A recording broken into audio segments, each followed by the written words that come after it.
રાજકોટના ન્યારી ડેમ પાસે 21 માર્ચે થયેલા અકસ્માત કેસમાં મોટો ખુલાસો થયો છે। આ અકસ્માત સગીરે સર્જ્યાનો અને અકસ્માત બાદ ડ્રાઈવર બદલાઈ ગયાનો ખુદ પોલીસે સ્વીકાર કર્યો છે અને આ ઘટનામાં ભોગ બનેલો 18 વર્ષના પરાગ નામનો યુવાન જીવન મરણ વચ્ચે ઝોલા ખાઈ રહ્યો છે।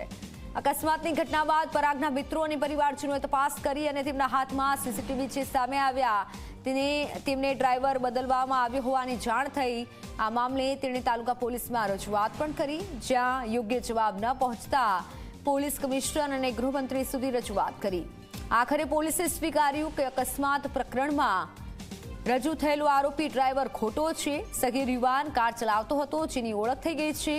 જે કારથી અકસ્માત થયો તે ભાભા હોટલના માલિકની કાર છે। તેની સાથે સૌરાષ્ટ્ર યુનિવર્સિટીના હ્યુમન રાઇટ્સ વિભાગના એચઓડી રાજુ દવેનો પુત્ર સવાર હતો। પીડિત પરિવારનો આરોપ છે કે તેમની વાત કોઈ સાંભળતું નથી, તેમનો અવાજ દબાવવાના પ્રયાસ કરવામાં આવી રહ્યા છે। યુવાન અકસ્માત બાદ રસ્તા પર જ પડ્યો રહ્યો અને કોઈએ તેની મદદ ન કરી હોવાનો પણ પરિવારજનોએ આરોપ લગાવ્યો છે। હાલ તો પરિવારજનો રડતી આંખે ન્યાયની ગુહાર લગાવી રહ્યા છે। ત્યારે સૌથી મોટો સવાલ એ થાય છે કે કોના કહેવાથી કે કોના ઈશારે ડ્રાઈવર બદલવામાં આવ્યો અને શું કોઈને બચાવવાનો પ્રયાસ કરવામાં આવી રહ્યો છે?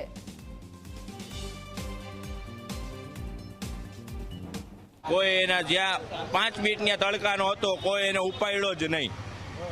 પછી હું અને મારા એક હોય સ્ટાફ વાળા, એ મારા સ્ટાફ વાળા ઉપાડ્યો, એને તેડી ગાડીમાં નાખી એને અમે લઈ ગયા સિવિલે 3-4 કલાક બિચારો હેરાન થયો। ત્યાંથી પછી અમે વોકાર્ડ લઈ આવ્યા। વોકાર્ડ અત્યારે એની સારવાર ચાલુ છે અને અત્યારે ડોક્ટર એમ જ કહે છે કે એનો બ્રેન ડેડ થઈ ગયો। આ ફરિયાદી હું છું।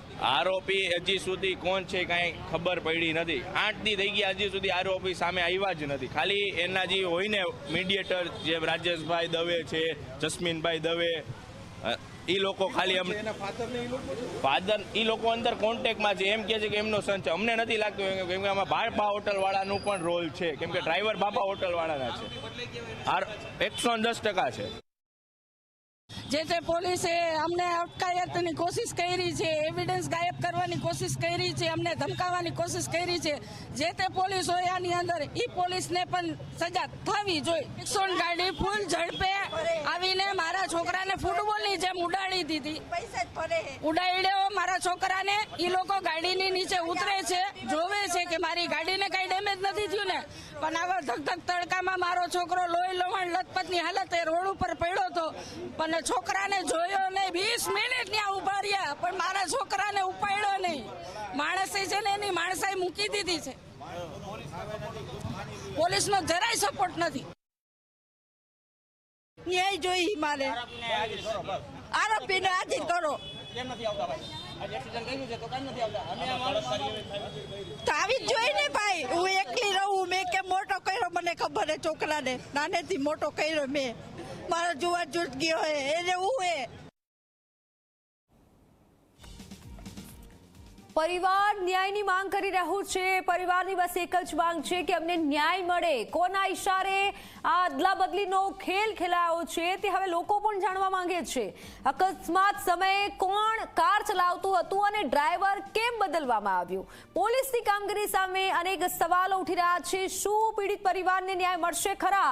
હવે આ એક મોટો સવાલ છે, કારણ કે ઘટનાને ઘણા દિવસો થઈ ગયા, પરંતુ ડ્રાઈવર બદલી દેવામાં આવ્યો તેવો ખુદ પોલીસે પણ સ્વીકાર કર્યો છે। આ તરફ પરિવાર આક્રંદ કરી રહ્યું છે અને જે ઘટના સામે આવી છે તેમાં જે યુવાન છે તે જીવન અને મરણ વચ્ચે ઝોલા ખાઈ રહ્યો છે અને મોટો સવાલ તો એ થાય છે કે અકસ્માત થયો તે સમયે આખરે કોણ કાર ચલાવતું હતું?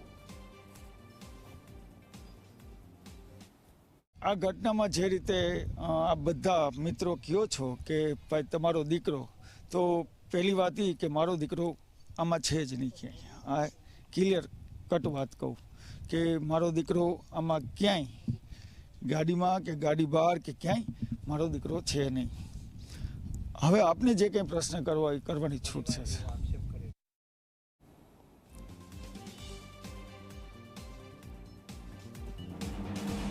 મારા મોબાઈલ નંબર બધા પાસે છે, વેરીફાઈ કરાવવાની છૂટ છે સર। અને બીજું હું એટલા માટે બહુ વાત કરવા નહીં માંગુ કે પોલીસ કાર્યવાહી ચાલુ છે, જેથી અંડર પ્રોસેસ ચાલુ હોય ત્યારે એક પણ સ્ટેટમેન્ટ આપી શકાય નહીં, પણ પોલીસ કાર્યવાહી કરી રહી છે. જે હશે એ સત્ય બહાર આવશે. મારો દીકરો આમાં નથી.